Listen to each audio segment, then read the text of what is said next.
Ek wil graag begin met 'n teksgedeelte vanoggend. Dit is in Markus 6 vers 30. Ons het nou gehoor van alles wat ons geloofsfamilie doen, al die werk wat plaasvind, dat daar partykeer uitdaging is en so aan wat ons moet hanteer, en die disippels het dieselfde gedoen. So in Markus 6, die apostels het na Jesus toe teruggekom en vir hom alles vertel wat hulle gedoen het en wat hulle die mense geleer het.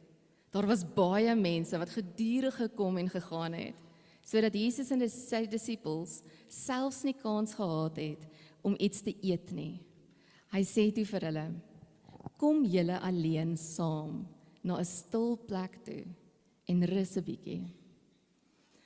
As jy voel soos die disippels wat al heel week regtig hard gewerk het en daar's nie eens kans om te eet nie, weet dat jy in goeie geselskap is en dat die Here vir jou juist sê, kom saam met my na 'n stil plek toe.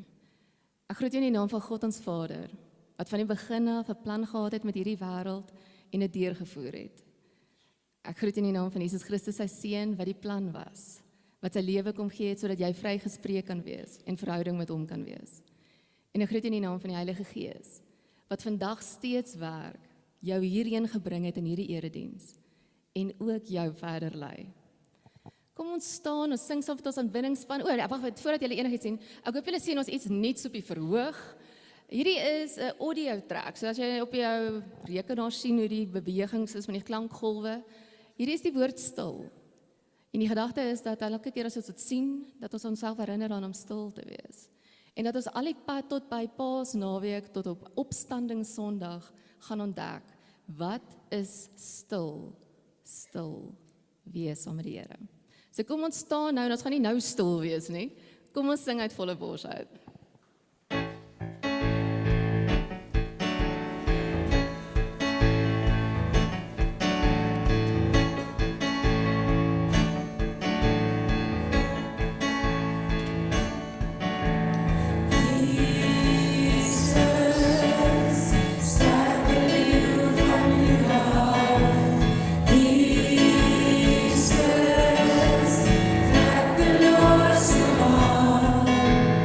He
Nothing else can take your place. To feel the warmth of your embrace. Help me find the way. Bring me back to you.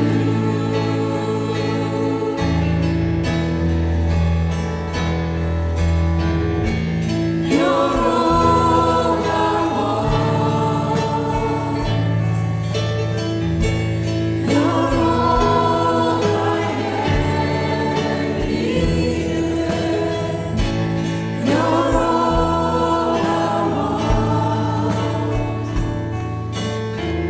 Help me know you are real.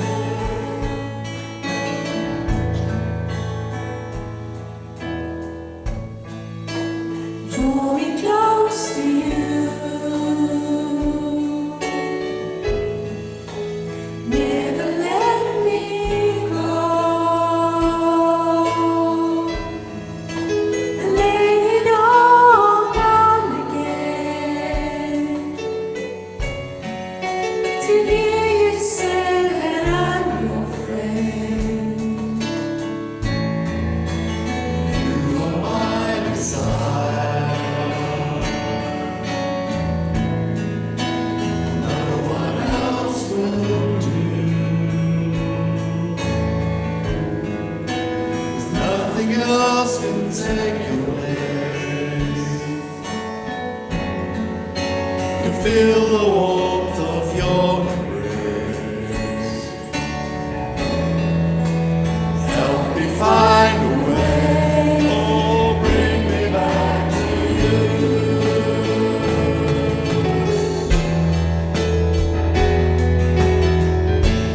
You're all I want.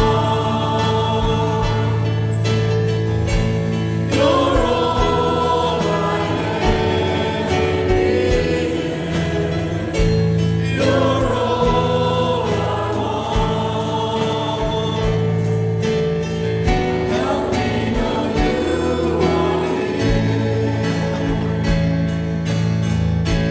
You're all I want. You're all I ever needed. You're all I want. Help me know you are real. Help me know you are real. Help me know you are Kan ons sit. Soos Arlene gesê het, die volgende paar weke is ons tema stil stil. Stil stil op pad na Paasfees. Stil stil op reis saam met die pad wat Jesus gestap het tot aan die kruis. So vandag gaan Reina met ons gesels oor die stil plek. Die stil plek binne jou, die stil plek waarheen ons partykeer moet gaan. En ek wil vra dat hierdie volgende lied, wat jy baie goed ken, om hom saam te sing, en dit ook die gebed van jou hart te maak, dat Here in hierdie tyd my en jou na stil plek toe sal vat, of sal stil maak binne onsself, sodat ons kan fokus op die leidingspad wat hy geloop het, tot aan die kruis.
Here God, ons harte is vol donker vrese. En dit troos ons vanoggend om te weet dat U dit weet. Dit troos ons vanoggend om te weet dat dit U nie verras nie. En dit troos ons vanoggend om te weet dat ons op U skoot kan kom sit en dat ons U hartklop teen ons wang kan voel. En dat dit 'n spasie is waar hierdie donker vrese kan bedaar. Dankie dat ons U as Pa kan ken. Dankie Here Jesus dat U vir ons aan die kruis gesterf het sodat ons met die Vader versoen kan wees. Dankie dat ons onmiddellike toegang tot U het en dat ons enige tyd vir U enigiets kan sê. En dankie Here dat ons al ons emosies, al ons gedagtes en al ons behoeftes by U kan los. Die een wat oral is, die een wat alles weet, die een wat elke dag van ons lewe ken, die een wat elke dag vir ons nuwe genade gee, die een wat vir ons alles gee wat ons nodig het. Ons loof U vanoggend as Skepper en Onthouer. Ons loof U as Vredevors en wonderbare Raadsman. Here Jesus, ons aanbid U as die sterke leeu van Juda. En ons wil bid, Here, dat U vanoggend met ons sal praat deur U woord. Maak ons nuut. Maak ons meer soos U. Lei ons nader aan U hart, Vader. Ons bid dit in Jesus se naam. Amen. Geliefdes, goeiemôre. My naam is Reinou. Ek stel myself aan julle voor, want dit kan wees dat ek van julle nog nie ontmoet het nie. En dis vanoggend my voorreg, soos wat Michael gesê het, om julle aan die slaap te maak. Ek sien baie uit daarna. Dis 'n grappie, Ek het die voorreg om 'n kerk te bedien met die naam Fellowship City as predikant. Fellowship City is 'n kerk wat geplant is uit hierdie kerk uit. So Peer van Reineveld geloofsfamilie het vir my en 'n klomp van ons lidmate uitgestuur om Fellowship City te gaan plant in Doringkloof. Ons is 'n kerk wat bid en aanbid hoofsaaklik in Engels, Sotho, Zulu, Pedi en Afrikaans. En so nou en dan slip ons Setswana, Xitsonga en isiXhosa in. En ons is 'n gemeente wat praat en preek in Engels. Ons is nou 4 jaar oud. Ek is baie opgewonde oor wat in die gemeente aangaan. Dit is my 'n hele nuwe reis.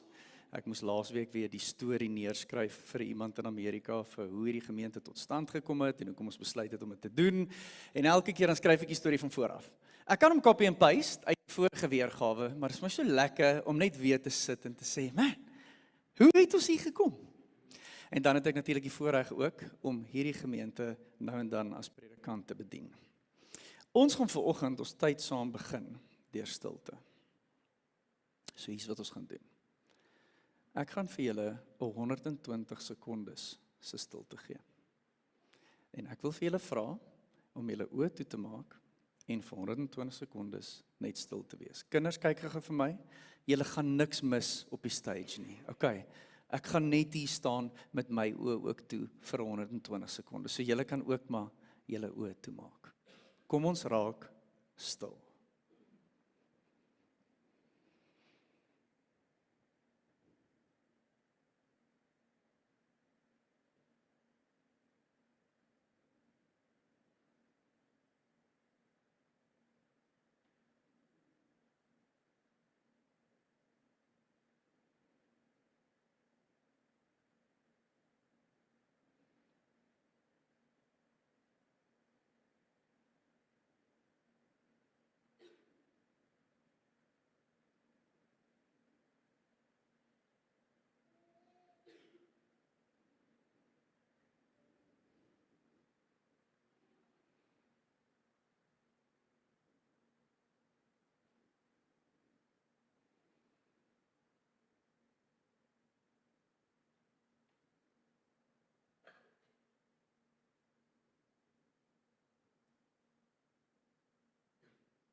Ek wonder waaraan het jy nou gedink? Ek gaan vir julle sê waaraan het ek gedink. Ek weet nie eers waaraan ek gedink het nie. My gedagtes was soos 'n hond wat by die hek uitgehardloop het. No! Al gaan hy. Ek het eintlik nou net 2 minute spandeer om net my gedagtes bymekaar te probeer kry. Wat nog alles vandag moet gebeur, wat môre moet gebeur, wat ek alles vandag moet doen vir alles wat nog môre moet gebeur, maar as jy begin dink aan môre, dan dink jy aan die res van die week en dan onthou jy wat jy alles vergeet het hierdie week. So dit moet ook nog alles vandag gedoen word. 120 sekondes is stilte, ek kon nie eers my gedagtes onder beheer kry nie. Wat beteken ek het nie eers naaste bygekom aan wat in my hart aangaan nie. Dis 2 verskillende goed, nê? Hulle is aan mekaar verbind, maar is 2 verskillende goed. Dikwels is dit stil om ons, maar dis nie stil binne in ons nie. Verstaan julle wat ek bedoel? Geliefdes, ek en jy is die eerste generasie van Jesus se disippels wat gevorm word as volgelinge in wat 'n mens noem the digital era, of in Afrikaans die digitale era. En ek wil dit aan julle stel vanoggend dat ek dink tans dat die grootste bedreiging vir die Christelike geloof, nê, die grootste bedreiging vir jou geestelike groei en die grootste bedreiging vir jou wat die evangelie, die goeie nuus van Jesus met ander mense deel, is nie iets buite jou nie, dis iets binne jou. En dit is afleiding. Kom ek sê dit in lekker standaard Pretoria Afrikaans. Mense is te besig vir God, vir Jesus, vir die kerk en vir sy dinge. Dis die grootste bedreiging, tans, vir die Christelike geloof. Ons lewe in 'n tyd, ek en jy, waar dit moontlik is om letterlik deur jou hele lewe te gaan en nooit alleen te wees nie, want selfs al is jy alleen, nê, selfs al is daar nie mense om jou nie, is jy konstant op jou telefoon. Of jy is op een of ander manier aan iets verbind wat nie nou by jou is nie. Julle hoef my nie te glo nie, kom ek wys vir julle wat sê Cal Newport, hy het 'n boek geskryf met die naam Digital Minimalism. Hy sê, it's now possible to completely banish solitude from your life. En julle weet, hy's reg. Maar die oomblik wat ek en jy alleen is, wanneer ons 'n geleentheid het vir asem skep, of dit nou in 'n kamer is, of in 'n motor, of ergens anders, dan gryp ons na ons telefone. Ons kyk gou wat het ons gemis, of ons maak social media oop, of ons lees die nuus, of ons sit net musiek aan, want ons wil nie al die stilte om ons hê nie.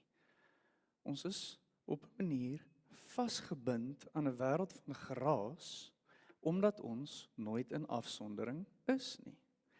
En hierdie geraas en al hierdie afleiding wat ons het, konstant om ons, is nie net sleg vir ons liggame nie. Dit is sleg vir ons siel ook.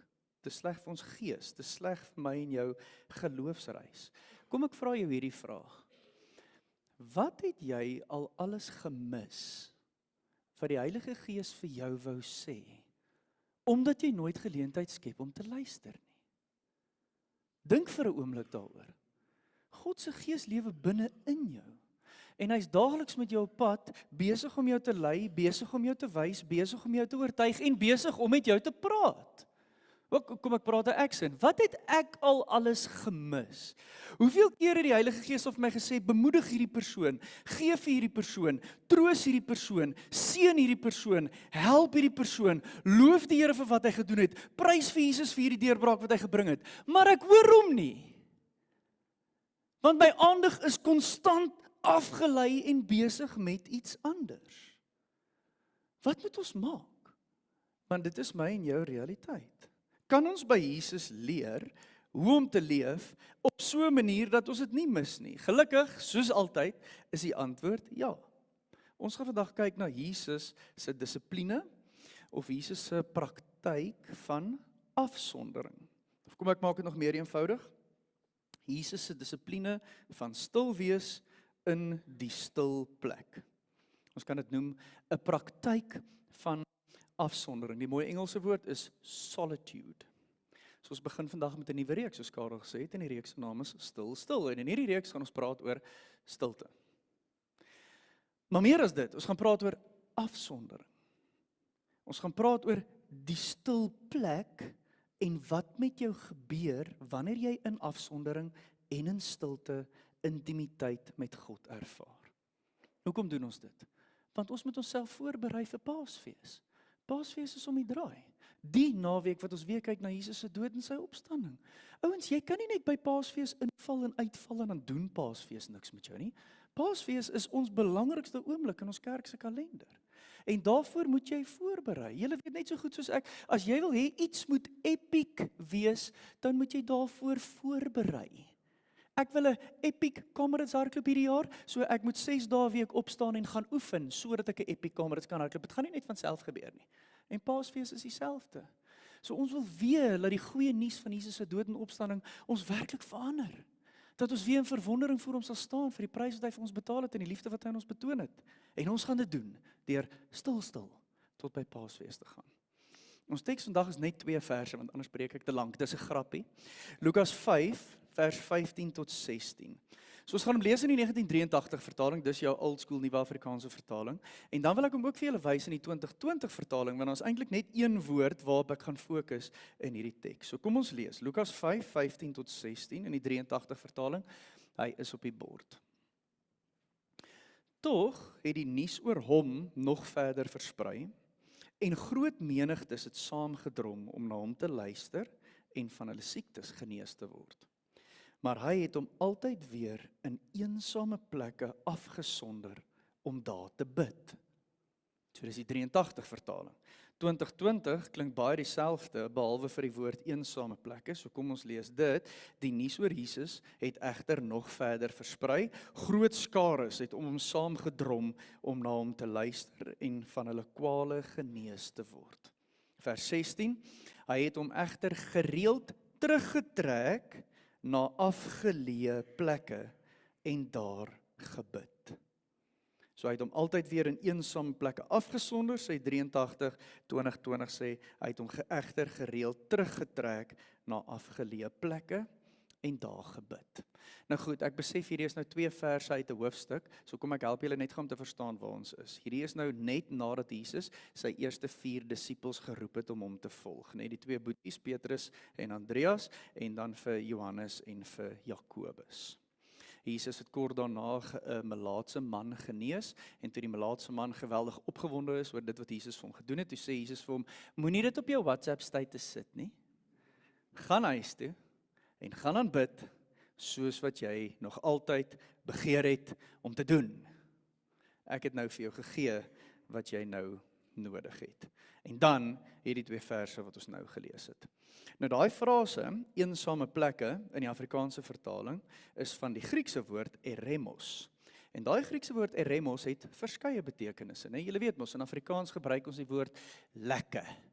En lekker het baie betekenisse, né? 'n stukkie steak is lekker, 'n diens by die kerk is lekker, vakansie is lekker, as die bulle wen is dit lekker, wat mense nie noodwendig gister ervaar het nie, maar julle weet wat ek bedoel, né?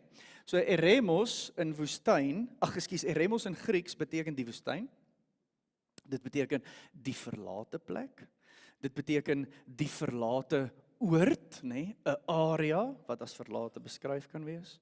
Dit beteken die eensame plek. Of, ek dink vir die doel van hierdie preek, my persoonlike gunsteling, die stil plek.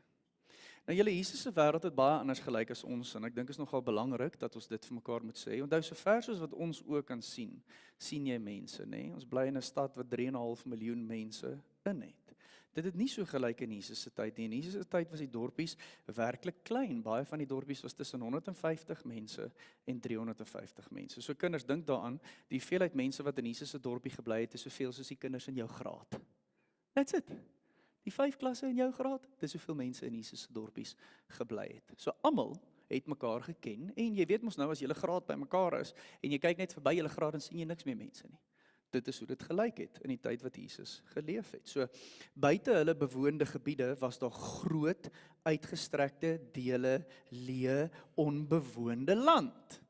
En dit was beskryf in Grieks as eremos. En Jesus sou gereeld in daai wye, oop ruimte verdwyn. En heeltemal alleen wees om te bid. Dit is baie moeilik om heeltemal alleen te wees in 'n groot stad soos ons in. Dit was makliker om dit te doen in Jesus se tyd, want jy hoef nie ver te geloop het nie, net so te loop. Kapernaum, nê, waar Jesus gebly die 3 jaar van sy aardse bediening, was so groot soos 2 rugbyvelde. Dis dit. So ek is 'n Monnie ouer nou, Monnie se 2 rugbyvelde, so as ek op die paviljoen sit en ek kyk na die 2 rugbyvelde, dis hoe groot die hele Kapernaum was. So baie kleiner as dit wat ons nou ken as stede. En as jy dan die evangelies lees, dan merk jy op dat in Jesus se lewe was daar 'n ritme van onttrekking en terugkeer. Onttrekking en terugkeer. Jesus sou in afsondering terugtrek. Hy sou wegkom van mense, hy sou wegkom van geraas, hy sou wegkom van stimulasie en dan sou hy bid en hy sou rus en hy sou na sy Vader se stem luister. Maar hy het nie daar gebly nie. As hy klaar daar was, dan het Jesus teruggekom en dan was hy tussen mense en in gemeenskap om hulle lief te hê en om hulle te dien. So ons sien Jesus heen en weer gaan tussen afsondering en gemeenskap. Afsondering en gemeenskap. Ouens, as ek en jy vir Jesus volg, as ons werklik in sy voetspore volg, dan gaan ons lewe ook so lyk. Dit is letterlik die twee bene waarop ek en jy agter Jesus aanloop. So ons is in gemeenskap, ons is afgesonder. Ons is in gemeenskap, ons is afgesonder. Dis hoe ons geestelike lewe veronderstel is om te lyk. Die issue in die digital era waarin ek en jy leef, is dat ons nooit regtig, luister gou, heeltemal in afsondering is nie. En ons is nooit regtig heeltemal in gemeenskap nie. Het julle dit al beleef? Jy kan letterlik by mense wees, maar jy voel super alleen en jy het geen gevoel van gemeenskap nie. Hoe sad is dit? En jy kan heeltemal alleen wees en ons geen mense naby jou nie, maar die hele wêreld is in jou hand. So belangrik soos dit afsondering en gemeenskap is die wêreld waarin ons leef nie goed vir een van daai twee nie. Ek verstaan, jy is 'n mens, ek ook. So ons sê maklik goeie soos, ek is 'n ekstrovert, ek kort mense. Of jy sê iets soos, ek is 'n introvert, mense maak my moeg. Dit kan wees, die van julle wat jong ouers is, gebruik doodgewoon die verskoning, ek is 'n jong ouer, jy het geen idee hoe chaoties my lewe is nie. Ek wil net sê, even me, ek is ook 'n jong ouer, ek verstaan hoe chaotiese mense lewe kan wees. Of doodgewoon het, Reino, jy het nie 'n klou wat in my lewe aangaan nie. Jy verstaan nie hoe besig my lewe is nie. Ek hoor jou, ek stem saam met jou, ek voel jou, my lewe lyk dieselfde as joune. Hier is die waarheid, ons sien dat Jesus dikwels homself in die eremos teruggetrek het. En hy was Jesus. Perfek. Nie so stikkend soos ek en jy nie.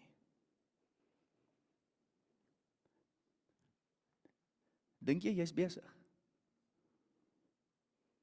Dink jy vir 'n oomblik hoe besig Jesus was? Het jy al ooit daaraan gedink? In sy 3 jaar se bediening het mense letterlik aan hom vasgeklou. Mense het dakke gebreek om by hom uit te kom. Mense het van die pad af op hom geskree en hom gesmeek om aan hulle te raak. Jesus was baie besiger as ek en jy. Baie. En tog, omdat dit vir hom lewensbelangrik is, het hy, ten spyte van almal wat sy aandag gesoek het en almal wat 'n stukkie van hom wou gehad het, gereeld weggeglip. En dis die patroon wat hy vir sy disippels neerlê, wat hom sou volg. Die praktyk van afsondering. Nou luister, afsondering is nie eensaamheid nie. Dis baie belangrik, né? Richard Foster, kyk gou wat skryf hy. Hy sê loneliness, dis nou eensaamheid, is inner emptiness. Solitude, dis afsondering, is inner fulfillment. Nou daai is diep. Hy was 'n filosoof.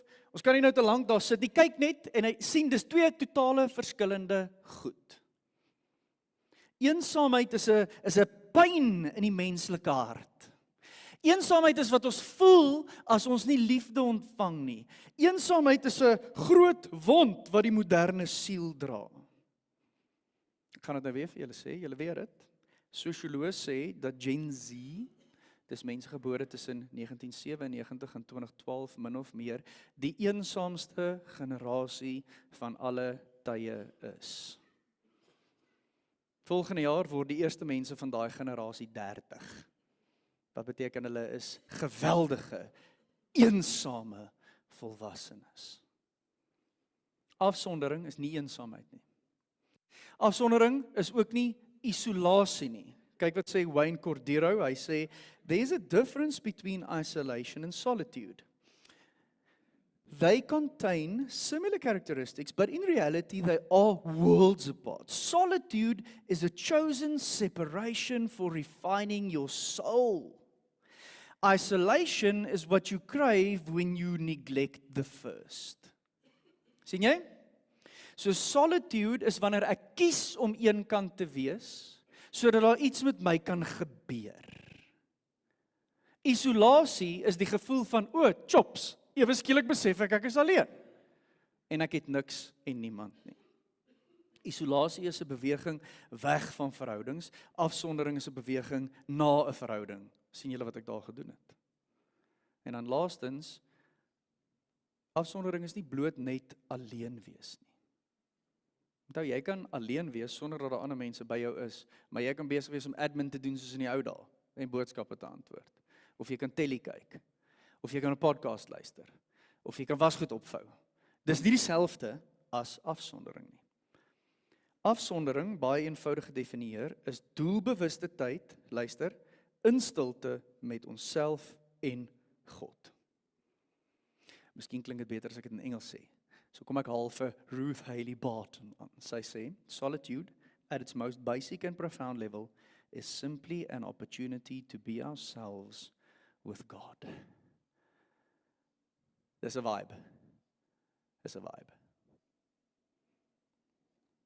Dis 'n plek waar daar nie insette is nie.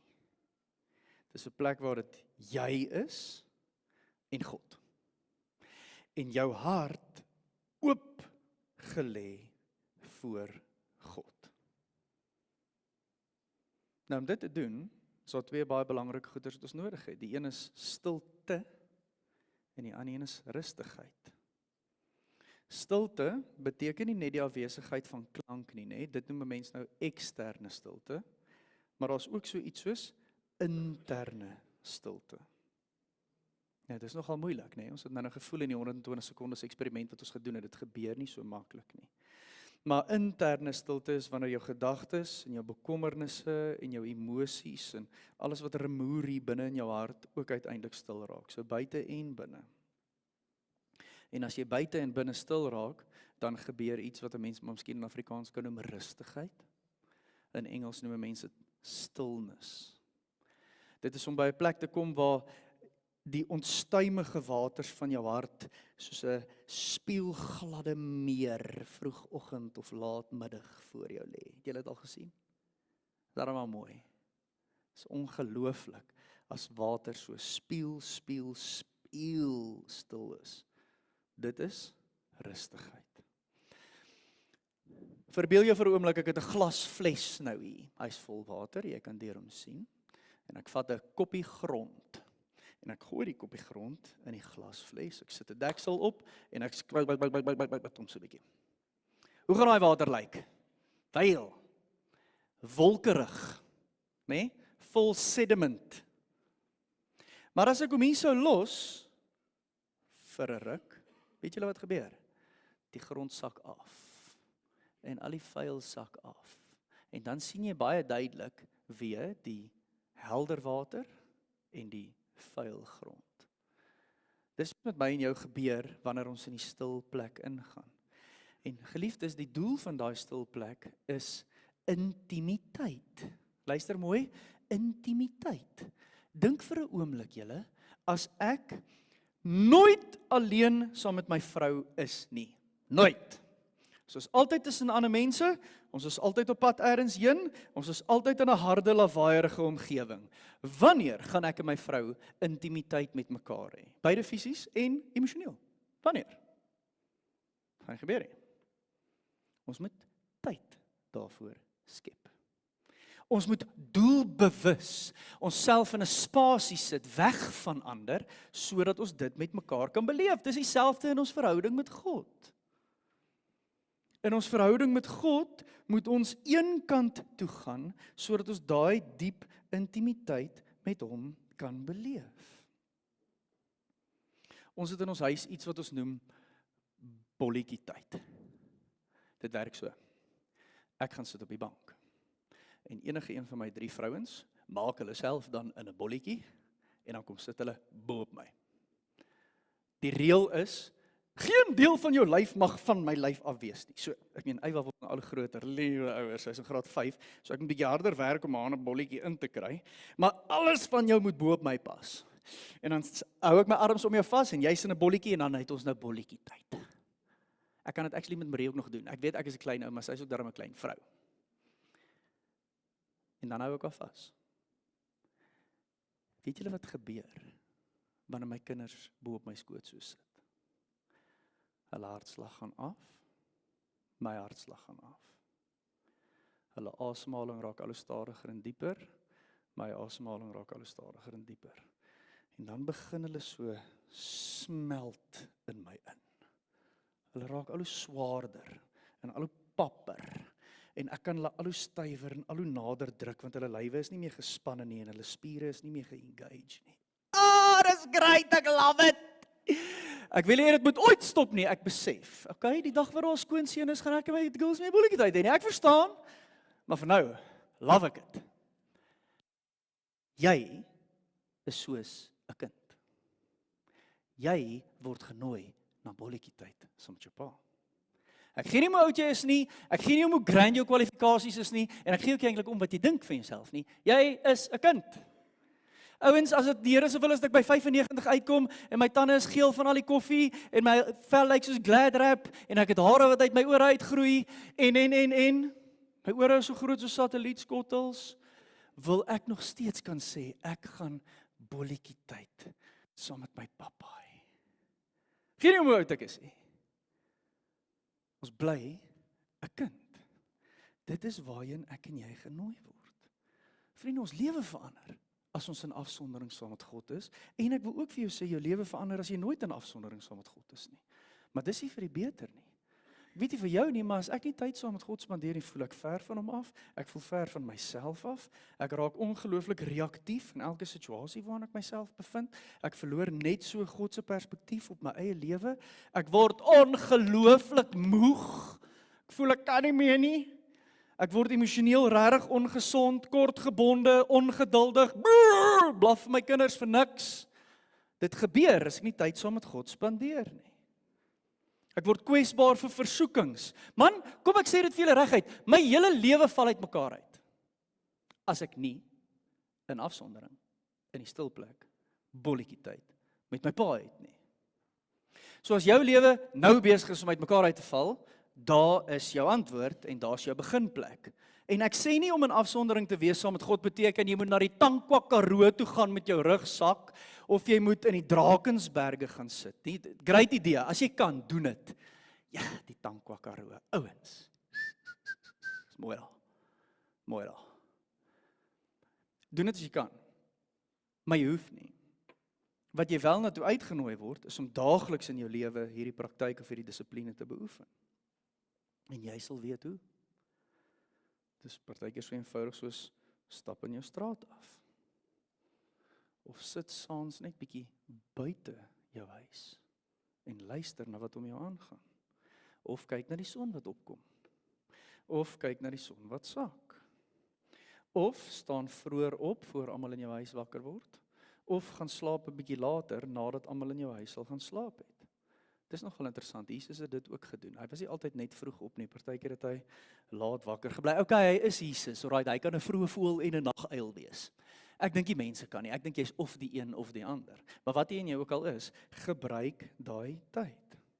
Dis hoe dit in my lewe werk, ek het nou nie verskriklik baie tyd om my hele roetine vir julle uit te lê nie, maar my stil plek is in die oggend voordat enige iemand in my huis wakker word.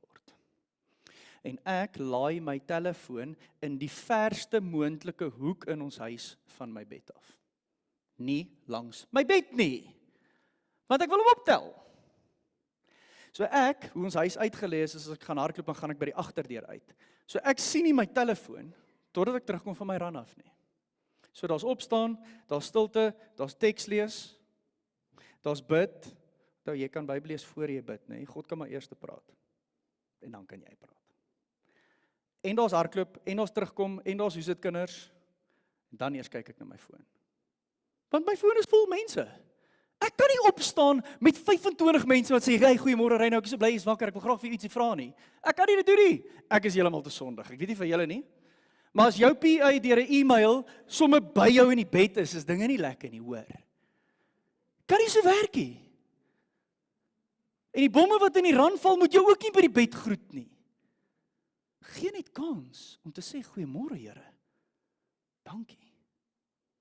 En laat toe dat jou gedagtes in jou hart kalibreer om saam met hom te wees.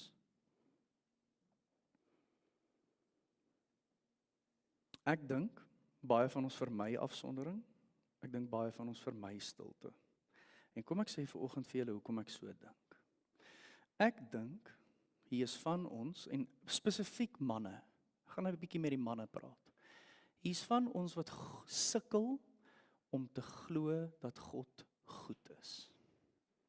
Dat God 'n goeie, liefdevolle, genadige, getroue, vrygewige, standvastige Pa is. So jy gaan net nie na daai plek toe nie. Want jy het dit al gehoor, jy het dit al gelees, jy het al vir die Here gesê, asseblief help my net om hierdie ding te glo, maar ek worstel. Dit hou jou weg van die stil plek af. En dan dink ek is hier van ons wat werklik sukkel om te glo dat Jesus vir ons baie lief is. Want kyk net wat het ek al alles gedoen. Kyk net wat het ek al alles gesê. Kyk hoe vou ek elke keer nadat ek 'n nuwe toewyding aan God maak. Kyk hoe sukkel ek nog steeds met dieselfde sonde en dieselfde vrug van al my goddeloosheid soveel jaar daarna. Dit kan tog nie wees dat daar vir my nog 'n kans is nie. So ek gaan dan maar sjoes en hierdie ding self doen. So ek op my tande byt en ek sal my vuiste bal en ek gaan hierdie ding kry. Jy gaan nie. Jy kan nie. Jy het hom nodig. En hy het vir jou nog 'n kans. Het julle dit geweet? Dis die amazing ding van die goeie nuus. Jy kry nie 'n tweede kans by God nie, jy kry net nog 'n kans. Is dit nie amazing nie? Ouens, as hy God van tweede kanse was ek al lankal in my chops in. Maar daar's nog 'n kans en nog 'n kans en nog 'n kans en nog 'n kans. En ek wil hê julle moet weet, dit waarvan ek nou praat is nie 'n bevel nie. Dis nie 'n opdrag nie. Dit is 'n uitnodiging. Jesus sê, kom en volg my en leef soos ek geleef het. En as ons daai uitnodiging aanvaar, dan is hierdie dissipline of hierdie praktyk van afsondering iets waarna toe hy ons uitnooi. Kyk wat skryf Ruth Haley Barton. Sy sê, the invitation to solitude and silence is just that. It's an invitation to enter more deeply into the intimacy of relationship with the one who waits just outside the noise and busyness of our lives. Is dit nie 'n ongelooflike sin nie? Partykeer voel ek die Heilige Gees staan net so buite die chaos van my lewe. En dan sê hy vir my, Britsie! My tweede naam is Brits. So baie van my pelle doen my Britsie. Sê die Heilige Gees, my Britsie! Ek's net hier hoor, moenie my mis nie. Kom bel. Hy staan net al, buite die besigheid van ons lewe. It's an invitation to communication and communion with the one who is always present even when our awareness has been dulled by distraction. It's an invitation to the adventure of spiritual transformation in the deepest places of our being, an adventure that will result in greater freedom and authenticity and surrender to God than we have yet experienced. Dis 'n uitnodiging na afsondering. Dis 'n uitnodiging na intimiteit met God. En onthou geliefdes, Jesus het gelei in ons plek sodat ons gered kan word, sodat ons met die Vader versoen kan word, sodat ons in 'n perfekte verhouding met hom kan staan, sodat ons die intimiteit kan ervaar. Dis die goeie nuus en dit geld vir jou ook. En of jy nou 'n jarelange gelowige is of 'n jong gelowige is, ons moet dit konstant herinner. En daarom herinner ek jou vanoggend daaraan. Die pad vir jou is oop. Sal jy die uitnodiging aanvaar of nie? Kom ons bid. Here, dankie dat ons uitgenooi word om by U te wees.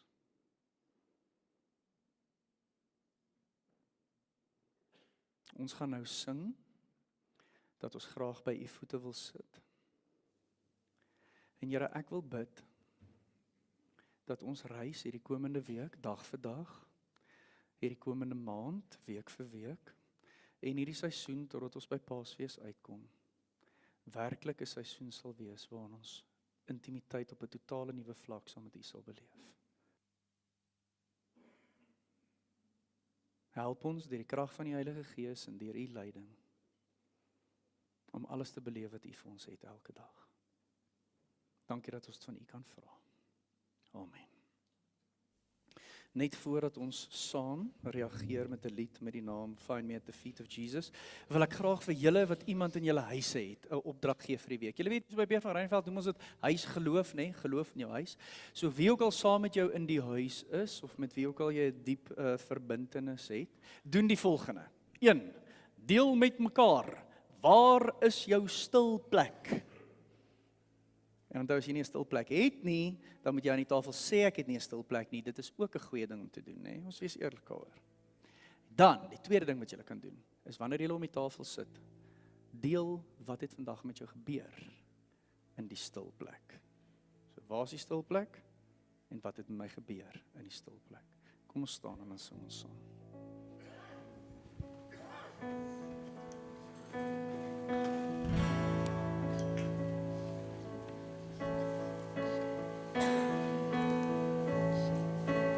Here I am,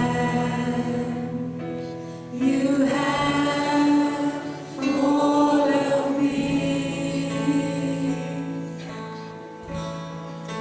Take the world, you are all I need.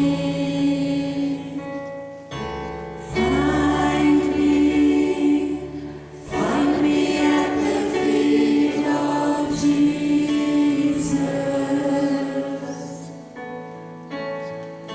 Savior, find me with my heart bound down.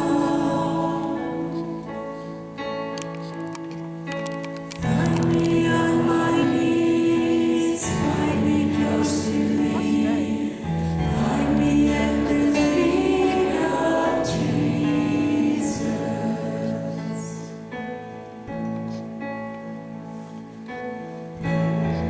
Lord, I belong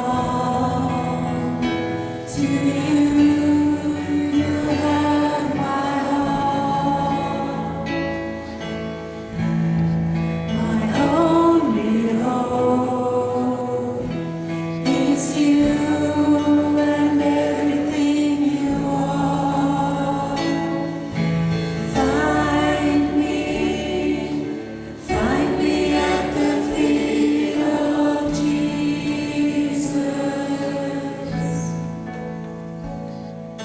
Savior, find me with my heart bound down.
Julle is welkom weer te sit.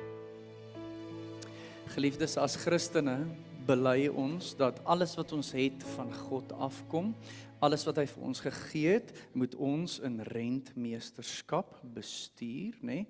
Vir sy doel, vir sy glorie, vir sy naam en vir sy beweging na die wêreld.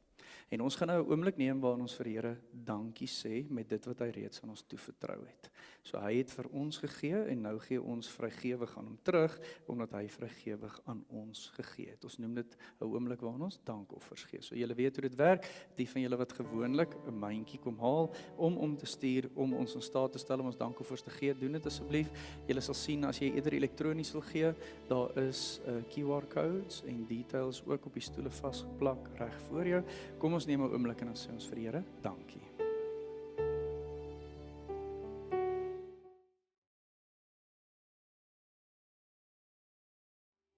Ek gaan nou vir die Here dankie sê vir al die maniere waarop hy vir ons voorsien en dan gaan ons 'n slotlied saam sing. So kom ons bid saam. Here, baie dankie dat U elke dag vir ons alles gee wat ons nodig het.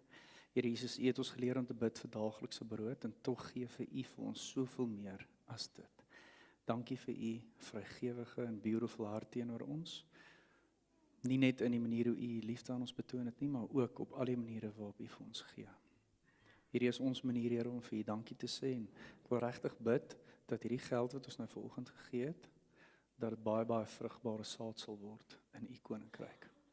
En dat dit ons sal help, Here, om hierdie visie na te jaag wat U vir hierdie gemeente spesifiek gegee het nou in hierdie tyd, in hierdie plek en met hierdie mense. Mag U naam geëer word, Here Jesus. Ons bid dit in U naam. Amen. Kom ons staan en dan sing ons een laaste lied saam en dan kan julle staande bly. Ek gaan 'n seën oor julle uitspreek en dan is ons klaar vir die dag.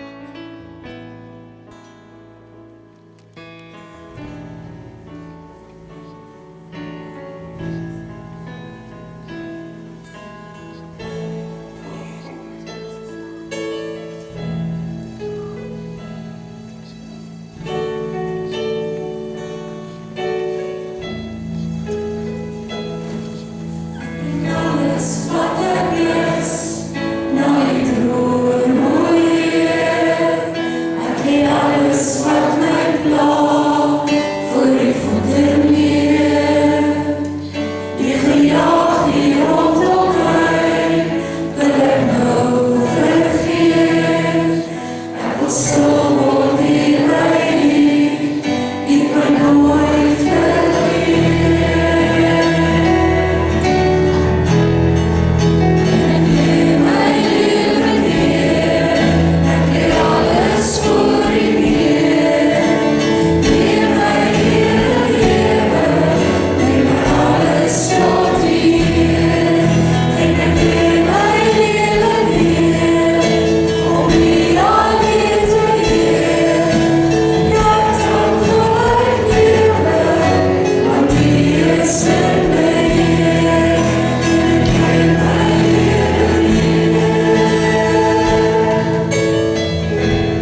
graag 'n seën oor jou uitspreek. So kan ek jou nooi om jou hande oop te maak in 'n posisie van ontvangs in te neem.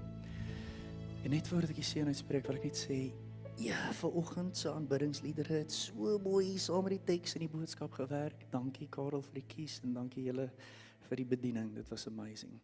Mag die genade van ons Here Jesus Christus, die een in wie se voetstappe ons volg, die een wie se patrone ons naaap, en die liefde van God ons Vader, 'n pappa wat bolletjie tyd met sy kinders wil hê, en die gemeenskap van die Heilige Gees, die een wat al die pad saam met ons stap en ons lei, met elkeen van ons wees.